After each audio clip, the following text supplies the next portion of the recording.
धारण करे तो धर्म है वरना कोरी बात। सूरज उगे प्रभात है वरना काली रात।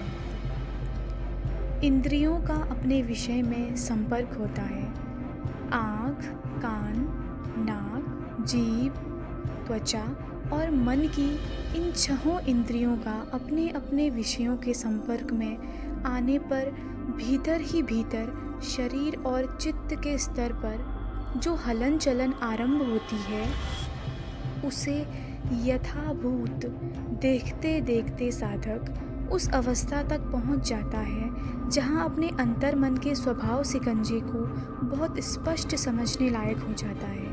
वह देखता है कि सुखद अनुभूति होने पर राग की और दुखद अनुभूति होने पर द्वेष की प्रतिक्रिया करते रहने का यह स्वभाव सिकंजा कितना दृढ़ है, कितना खतरनाक है। इस स्वभाव सिकंजे के कारण ही प्रिय अनुभूति को प्राप्त करने और प्राप्त हो गई तो उसे बनाए रखने की तृष्णा तथा अप्रिय को न उपजने देने और उपज गई हो तो दूर करने की तृष्णा बलवान होती रहती है। यूँ राग और द्वेषमयी तृष्णा बढ़ती है और उसके आधार पर अन्य भिन्न भिन्न विकारों का प्रजनन ही नहीं होता बल्कि उसका संवर्धन भी होता रहता है। मानस में इन विकारों का प्रजनन दुखदायी है, इनका संवर्धन और अधिक दुखदायी है।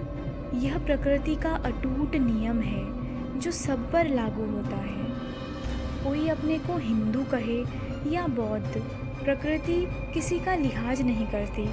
जो अपने मन में विकार जगाता है वही बेचैन हो जाता है, दुखियारा हो जाता है। यह सार्वजनीन रोग है, सार्वजनीन व्याकुलता है। इसे दूर करने के लिए किसी संप्रदाय में दीक्षित होने की आवश्यकता नहीं है। किसी दार्शनिक मान्यता को अंधविश्वास के साथ स्वीकार कर लेने की आवश्यकता नहीं है। जाति, गोत्र और वर्ण के आधार पर किसी को ऊंचा या नीचा मान लेने की आवश्यकता नहीं है। जैसे यह रोग सार्वजनीन है वैसे ही इसका इलाज भी सार्वजनीन है। यही बुद्ध भगवान की शिक्षा है।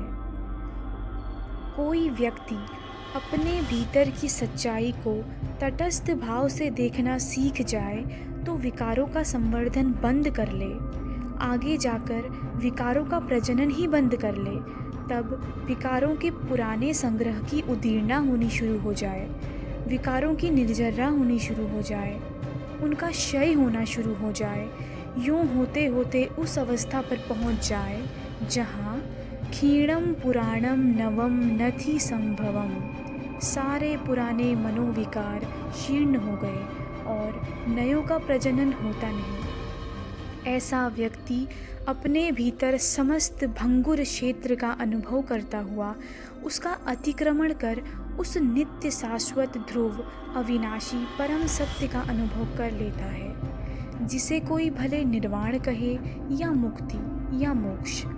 ऐसा व्यक्ति भव संसरण से पूर्णतया विमुक्त हो जाता है, अतः सर्वथा दुख मुक्त हो जाता है। उनकी इस व्यावहारिक शिक्षा को भी किसी एक परंपरा की मान्यता के आधार पर स्वीकार या अस्वीकार नहीं कर देना चाहिए। इसका अभ्यास करना चाहिए और साथ साथ स्वयं जांच कर देखते रहना चाहिए कि इस अभ्यास से मनोविकार कम हो रहे हैं या नहीं, मनोविकारों का स्वभाव सिकंजा ढीला पड़ रहा है या नहीं। इस अभ्यास से जितना जितना प्रत्यक्ष लाभ होता जाए बस उतना उतना ही स्वीकारें, जितना जाने उतना ही माने। यही उस महान वैज्ञानिक धर्म गुरु की धर्म शिक्षा थी और इसी वैज्ञानिक शिक्षा के बल पर पुरातन भारत विश्व गुरु के रूप में सम्मानित हुआ।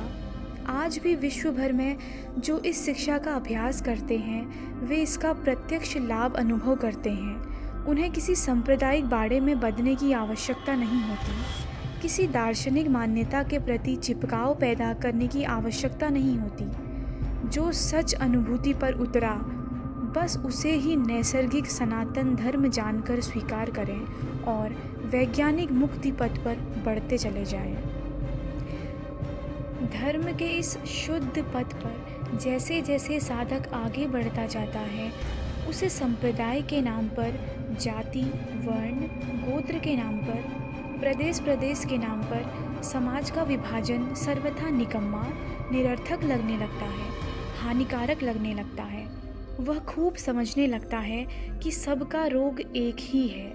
जिसका भी चित्त विकारग्रस्त हुआ वही रोगी हो गया, और जिसका भी चित्त विकार विमुक्त हुआ वह रोग मुक्त हो गया। इसमें कोई सांप्रदाय क्या करेगा, कोई दार्शनिक मान्यता क्या करेगी, कोई वर्ण विभाजन क्या करेगा, कोई कर्मकांड क्या करेगा, कोई वेशभूषा क्या करेगी। सीधी सादी वैज्ञानिक बात है।